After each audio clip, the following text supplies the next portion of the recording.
Aujourd'hui, on va se pencher sur un sujet brûlant dont tout le monde parle. On va parler des puffs, ces petites cigarettes électroniques jetables et colorées qu'on voit partout ces temps-ci. Alors, c'est quoi exactement un puff? C'est un type de cigarette électronique jetable pré-remplie du liquide et conçu pour un usage unique. Une fois que les liquides est épuisé, on jette l'appareil entier. Ces petits appareils portables sont souvent de couleurs vives et se déclinent en une variété de saveurs qui ressemblent plus à des desserts qu'à des produits du tabac. Mangue, cheesecake aux fraises, framboise bleue. Il y en a pour tous les goûts. Vous pouvez même trouver des saveurs exotiques comme le fruit du dragon ou la pastèque. Mais voilà le hic, mes amis. Ces puffs ne sont pas que des bâtonnets aromatisés inoffensifs. Ils sont remplis de nicotine, la même substance addictive que l'on trouve dans les cigarettes traditionnelles. La nicotine peut créer une forte dépendance, même dans ces petits appareils.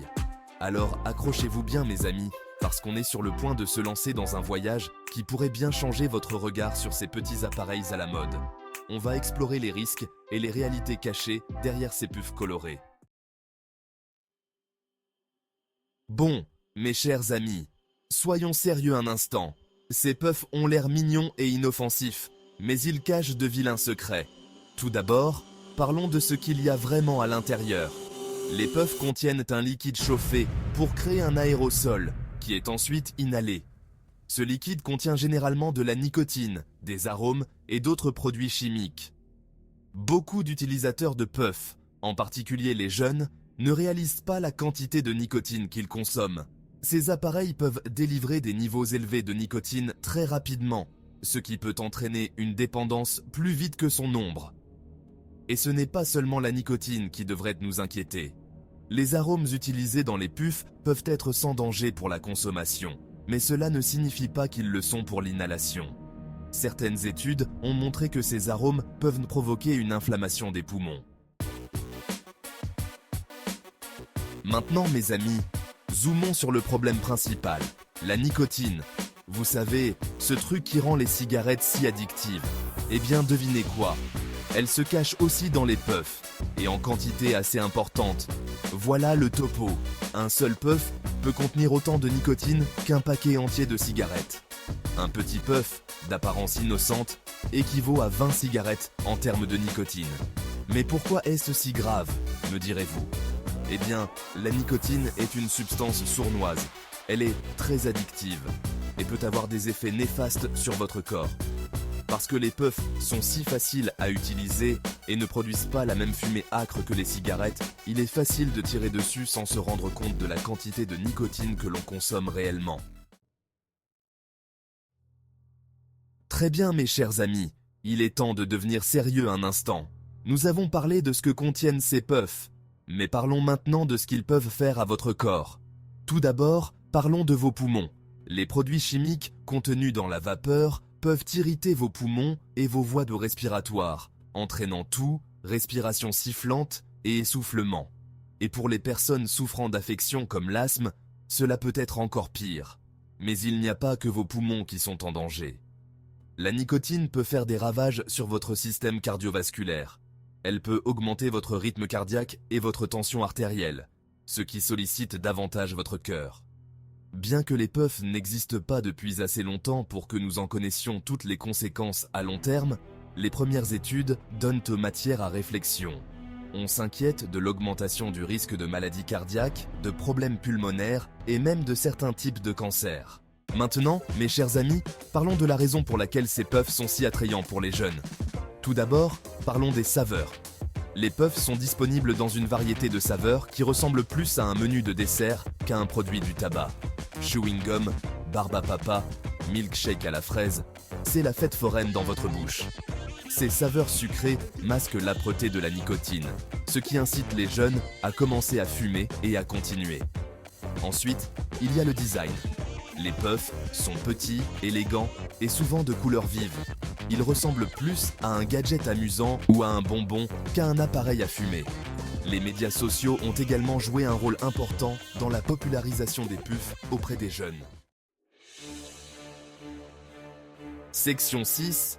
Puffs vs cigarettes traditionnelles.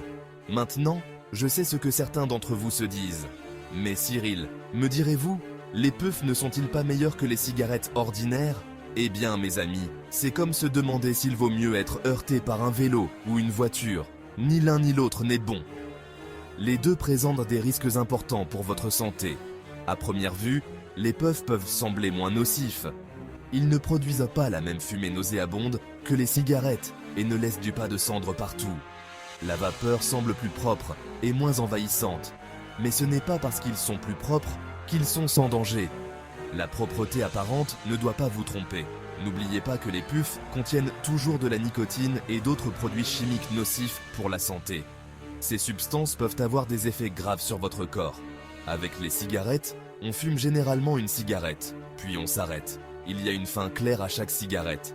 Mais avec les puffs, il est facile de prendre une bouffée ici et là tout au long de la journée. Cette habitude peut devenir insidieuse. Cela peut entraîner une consommation plus élevée de nicotine et potentiellement une dépendance accrue. La facilité d'accès et l'usage fréquent peuvent aggraver la situation. Très bien mes chers amis, parlons des règles du jeu, ou plutôt de leur absence. Vous voyez, les puffs ont fait leur apparition si rapidement que les autorités de réglementation ont du mal à suivre. L'un des grands défis est que les puffs se situent souvent dans une zone grise en matière de réglementation. Ce ne sont pas vraiment des cigarettes, mais ce ne sont pas vraiment des cigarettes électroniques non plus. La commercialisation de ces produits pose également problème. Alors que la publicité pour les cigarettes est fortement limitée dans de nombreux pays, les fabricants de puffs ont trouvé des moyens de contourner la loi pour promouvoir leurs produits, notamment en ligne. Il y a aussi la question du contrôle de la qualité. Le marché étant très récent et la réglementation en cours d'élaboration, il existe un risque d'inondation du marché par des produits de mauvaise qualité, voire contrefaits. Maintenant, mes chers amis, prenons du recul et regardons la situation dans son ensemble. Il ne s'agit pas seulement de risques individuels pour la santé, mais d'une crise potentielle de santé publique.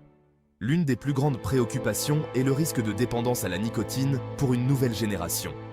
Après des années de baisse des taux de tabagisme, en particulier chez les jeunes, les puffs menacent d'inverser cette tendance. Il y a aussi la question de savoir ce qu'il advient des utilisateurs de puffs lorsqu'ils veulent arrêter. Ces appareils pouvant délivrer des niveaux élevés de nicotine, les utilisateurs peuvent avoir beaucoup de mal à s'arrêter. Et n'oublions pas l'impact environnemental. Eh bien, mes chers amis, nous avons fait un sacré bout de chemin aujourd'hui, n'est-ce pas? Nous avons exploré des aspects importants et souvent négligés de notre quotidien. Nous avons décrypté l'extérieur coloré des puffs et examiné de près ce qu'ils contiennent.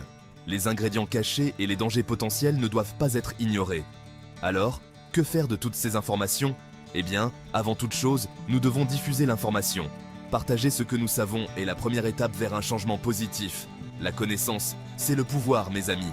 Plus nous en savons, mieux nous pouvons nous protéger et protéger ceux que nous aimons. Si vous connaissez quelqu'un qui utilise des puffs, ou si vous êtes un parent inquiet pour vos enfants, partagez ce que vous avez appris. La communication ouverte est essentielle. Pour ceux d'entre vous qui utilisent des puffs, il est peut-être temps de reconsidérer la situation. Réfléchissez aux raisons pour lesquelles vous avez commencé et aux impacts sur votre santé. Je sais que ce n'est pas facile. Croyez-moi, j'ai essayé d'abandonner mes grignotages nocturnes plus de fois que je ne peux le compter. Mais chaque petit effort compte. Mais votre santé en vaut la peine.